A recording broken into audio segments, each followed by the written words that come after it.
You can go this far, but no farther. That's Yes. right. Um, Nominalism could not understand the nature of things. Realists used the nature of things to mount up in reason to knowledge of God. That was Thomas Aquinas's 5 ways. Um, we could not use reason to know who God was in himself. Um, Nominalism, the only source to know God was revelation. So you instantly get to sola fide, Right. faith Absolutely. alone, or sola scriptura, which would be a form of nominalism which Protestant stands on. Sacraments, symbols, reflect grace of the faithful. Sacraments could not convey real, though an invisible presence of God. So immediately dismissed were ordained ministers, Right. as if they had a grace that is communicated invisibly to them. Sacraments were dismissed. No Right. ex opere operato. Oh, sorry about that. Right. Grace communicated by the thing itself. In antiquity, the idea led to a schism among the Donatist Christians. The Donatists held that one of 3 bishops who had consecrated Chalcedon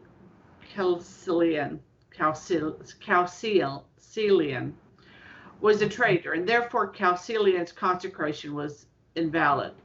The principle of ex operato affirms that while proper disposition, openness is necessary to exercise the efficacious grace in the sacraments, it is not the cause of the sufficient grace. Catholic Christians believe that what God offers in the sacrament is a gift freely bestowed out of God's own love. Materialism, utilitarian of nominalism, is part and parcel of nominalism. Right. Occam's razor, the principle for the simplest explanation is always the best. Always the best. Trying to explain something avoids abstraction. Some profound things cannot be explained simply. You can't sum them up in one sentence, such as love for a spouse. Right. Occam takes this principle to nominalism with no universals, only particulars, rose petals and so forth. Human nature is made to know and to love as it is. Ethics, a transformation of reason seeking truly the good, and telos is human nature's fulfillment. All of that is too complex for Occam's razor. A name is just too complicated. There's no universals. You cannot abstract. So you just give a name for its convenience sake, but it does not share anything in common in reality. I mean, you listen to what he says, and you think people read this stuff, and they think that, wow, that's really profound. And I think to myself, how could you possibly believe that? How could you possibly enter into a relationship with something you don't know? If everything is arbitrary, then there is no such thing as love of the other. I mean, and this is a man who, believed that God was love, and that love of neighbor was a primary element of creating a society, right? Sometimes I just think about these things, and I'm aghast at the ability of the human person to deceive themselves. And I think, it was easy for William of Ockham and Duns Scotus, because they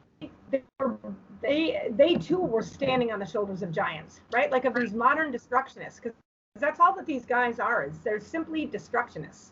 They destroy, and they propose nothing with which to replace it. That's and correct. So people like St. Thomas Aquinas are constructors, are builders. They're taking raw material, and they're making something more with it. They are the people who present to the Lord that gift of the talents. God put, one talent in Duns Scotus' hands, and 1 talent in William of Ockham's hands, and 5 talents in St. Albert the Great's hands, and 10 talents in St. Thomas Aquinas' hands. And William of Ockham and Duns Scotus, Duns Scotus probably came back and said, I buried your talent, Lord, here it is back, right? I mean, I don't think that he did a grave amount of damage. But William of Ockham, he gambled his money away, and he actually lost. He lost talents for the Lord because he has pulled so many people out of the church with his innocent, and you could think that it was just a nothing type of speculation. Because how does William of Ockham know that what he speculates is going to end up landing in our lap in 2020 as one of the most grave perversities of modernism? Correct. That's right. I mean, that's right. It's astounding the damage that he has done. That's correct. When there is no such thing as a common human nature, therefore we don't share a true reality with other people. We're just kind of these ideas, or bowling ball, little balls of matter just floating around. And man A and man B each has their own individual life. There is no common moral law at that point, rooted in how God made us. So Occam was not a relativist at this time. Moral relativism certainly is one of his he is a patrimony, but right. But he doesn't believe morality is actually rooted in our human nature. He thinks it's an imposition of the will, like right. Sarah was talking about, right? Or Richard Hawkins is talking about. Oh, we now have a police state forcing us to do whatever is determined to be good for us by another, as opposed to looking at our own bodies, our own nature, and see what is constituting good for the human person, and laws therefore come from that. The divine command theory, and Muslims are in this crowd as well. You follow God's law simply because he said so. And he can say whatever he wants to say because it's rooted in the will and not in his nature and not in the essence of who he is. God gives a law to man such as thou shalt not kill. It doesn't really have any. Oh, go ahead. I was just going to say, to go along with that, you can see how this is this desire for the will to precede the intellect is the root of the rise of the malformed conscience, right? I want it to be so, therefore it is, right? And it's like the stunting of the growth of the human